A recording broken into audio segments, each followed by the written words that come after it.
The advice I'm about to give you may sound a little crazy. I'm not going to lie to you, but you need to listen throughout the entire video to really understand where I'm coming from. Yes, I'm not showing you the starter diamond choice packs first. Why? Because that is not the first thing I want you to go ahead and do when you get MLB The Show 25 Early Access Edition. Instead, you should go to your packs and you should open up all your standard packs. Why? Because who knows, maybe you are lucky and you pack some diamonds, and based on the positions that those diamonds play, that can influence whether or not you select certain diamonds from the choice packs, or even if you decide to sell those diamonds that you do obtain from the choice packs. Now, the reason we are on the Team Affinity screen is because this is something else you want to look at before you go ahead and select those diamonds from the starter diamond choice pack. Why, you might ask? Well, if I know I must have Cal Ripken Jr. on my team,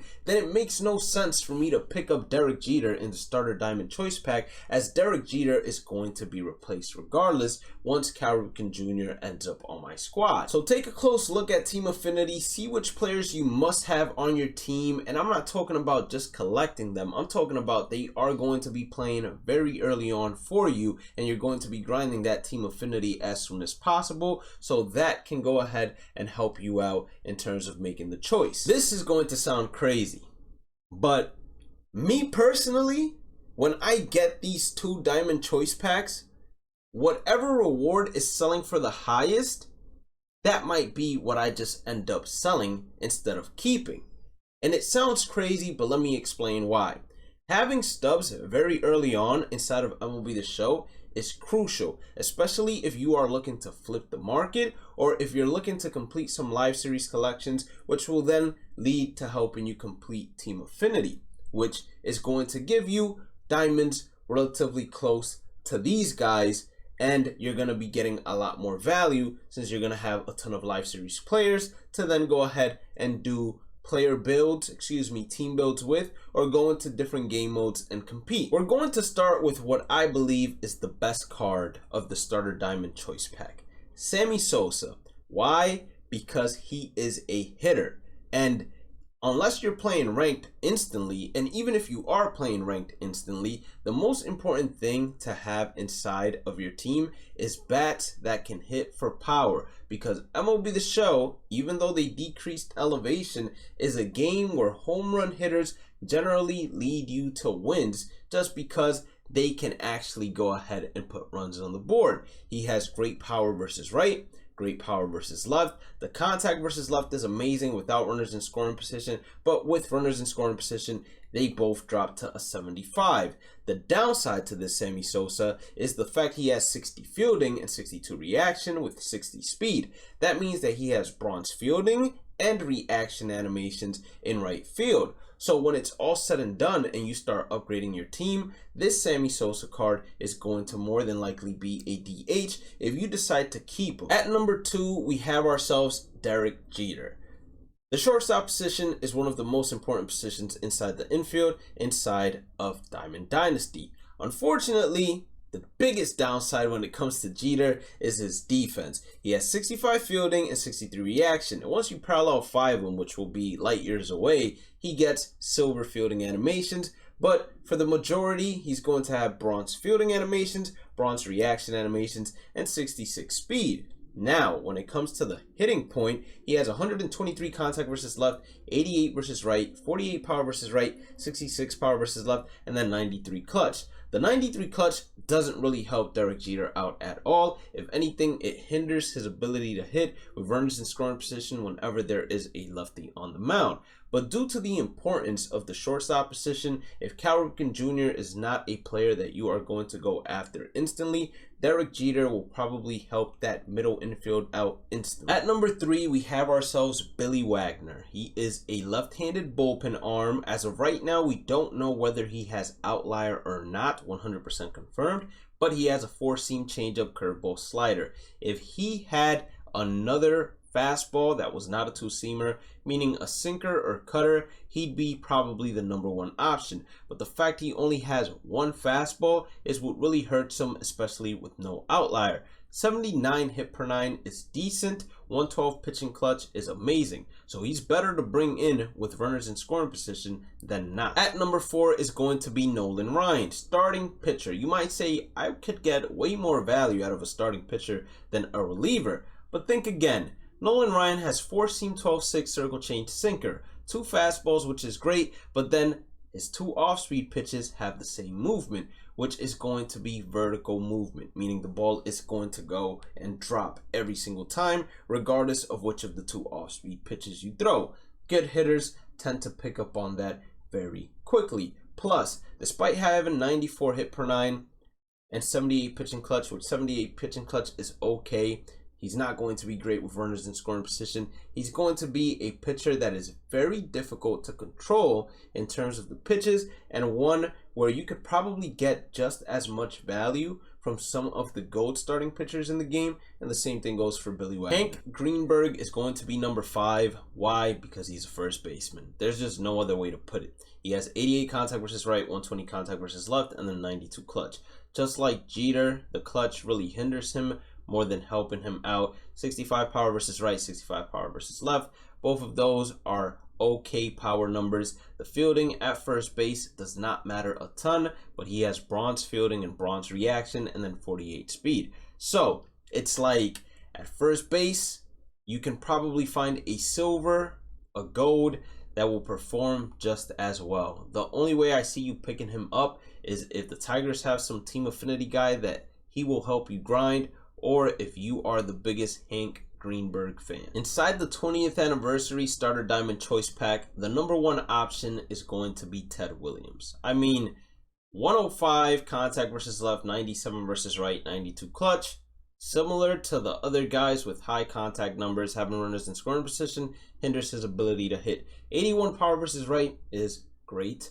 And then 47 Jesus Christ, 47 power versus left is okay. Now, 61 fielding, 60 reaction, similar to Sammy Sosa, similar to others we will see here. That is not great fielding to have in left field. And then 56 speed, he is a bit slower than those other players as well. Ted Williams, similar to Sammy Sosa, most likely is going to end up being a designated hitter or a bench bat that you bring in. Why I like him is because if you are grinding any of the early offline game modes on rookie, veteran, all-star difficulties, having bats is better than having all-around hitters, especially when the bats have a ton of power. Joe Mauer is going to be the number 2 option, but truth be told, he's interchangeable with Ted Williams depending on what your team needs. You might get lucky and pull a Will Smith, a William Contreras, an Adley Rutschman, and not need a catcher at all, so you just go with the bat. But Joe Mauer, he has 108 contact versus right, 64 contact versus left, and then he has 88 clutch. The clutch helps him out when it comes to contact versus left. Doesn't really help him out contact versus right. 63 power versus right is okay. 37 power versus left is horrible. And then defensively, this is the good thing about Joe Mauer, is he has good blocking at a 79, which is going to help you out in the long term when you throw pitches in the dirt trying to strike out a hitter. He is more likely to block it than let him pass and then have to either throw to first or the runner advance. Number 3 is going to be David Wright. Now David Wright, 81 contact versus right, 103 contact versus left. He has 76 clutch, so the clutch versus both sides hinders his ability to hit with the runners in scoring position. Power versus right at a 57 is okay. 75 power versus left is good. He is a gold fielding animations at third base with silver reaction animations. He does not have a secondary position, so he has to play third for you. And he has 71 speed, which is pretty decent for a third baseman. Third basemen, they're similar to first basemen, where their reaction or their fielding in general does not matter too much. But at third base, for some reason, the higher fielding or reaction that they have, the better animations they get with people that hit balls down the line. And people tend to early swing a lot inside of MLB The Show. So he might make some plays that others can't, even though you can probably find similar value to him at the gold tier level. Number 4 is going to be Vladimir Guerrero Jr. And this is just a repeat in terms of the concept. You want hitters early on because no one is going to have great defenders at the low rarity levels unless they are playing players that are not diamonds or players that just can't hit and have max fielding all around. For example, Kevin Kiermaier would be one of those. 80 contact versus right, 107 contact versus left, good. 65 power versus right, 78 power versus left, okay. 71 clutch, hurts. And then 61 fielding, 62 reaction, 90 arm strength. He's going to have a cannon out there in right field. That's really what it is at the end of the day. 61 speed. This is a guy, you're grinding the Angels team affinity you want inside the lineup just so he can help you get those extra hits or whatever stats you are looking to get for the Angels. Last but not least is going to be Clayton Kershaw. Now, Clayton Kershaw, the card is not bad in terms of pitching arsenal. 4-seam slider, 12-6 circle change sinker. That's a great arsenal. That's something you'd want on a lefty. 81 hit per 9 and then a 64 pitching clutch. Yikes. With runners in scoring position, that PCI is going to enlarge for your opponents. Obviously, Kershaw is not going to have any outliers, but I do believe that you'll probably find just as good pitchers inside of game modes like Diamond Quest that have two very good lefties from what I have seen. So Diamond Quest might be somewhere you want to start playing first. In regards to the World Series pack, we have ourselves Mickey Mantle. He has 86 contact versus right, 74 versus left, 87 power versus right, 67 versus left, and then 73 clutch.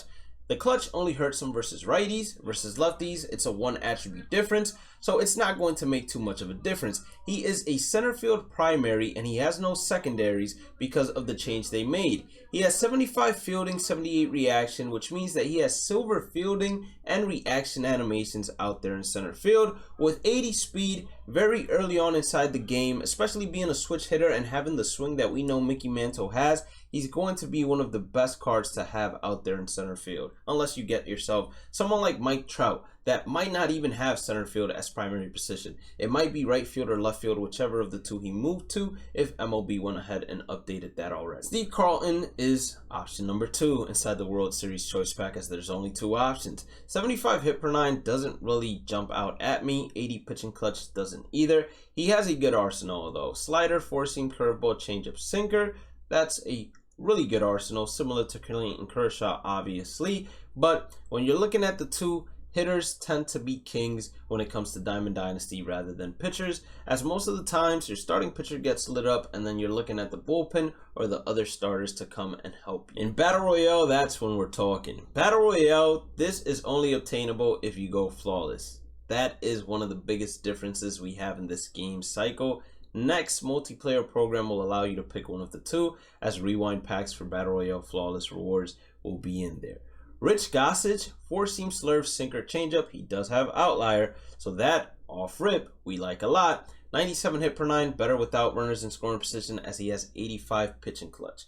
Rich Gossage has been one of the most dominant relievers inside of the game for a long time. I don't expect this year to be any different, especially as you go into the higher difficulties. This guy is going to be lights out. 35 stamina. He can probably throw more than an inning or two comfortably. Option number 2 is Lance Berkman. He has 84 contact versus right, 76 versus left, 92 power versus right, 70 versus left, and then he has 90 clutch. The clutch helps him out against both sides. He's a first baseman, although he has secondary positions of center field and right field, but let's be completely honest. You are not going to stick someone that has bronze fielding and reaction animations as a secondary position when they're going to be penalized for playing in their secondary positions out there. So he's most likely being a first baseman. He is a switch hitter, which is great, I will say, but I don't think he has what it takes to overtake Rich Gossage, when the only way he'll be useful is if you play him at a secondary position or DH. Like I said at the start, although, these cards might be better off you selling at the start, getting the stubs, completing the live series collections, or investing and flipping cards inside the community market. That might be what you want to end up doing, but it's up to you. If you don't know how to flip inside the community market, then what I would suggest is you go ahead, pick the best hitter, the number 1 options that I put here. You grind out whatever team affinity diamond they have, and then you sell it, pick up The number 2 option, do the same thing and just rinse and repeat with those guys until you get the team affinity rewards for all of them. You might end up losing some stubs along the way, but you should earn them back with all the packs and the brand new diamond that you're going to get to add to the team. If you did end up enjoying today's content, hit that like button or subscribe button, notification bell. Follow me on Twitch. We stream there daily if you aren't following already. Where can you find that? Check out the description as well as other links inside there. Have a blessed day and night. Stay positive, stay safe, stay blessed, and I'll catch you all in the next one. Peace out.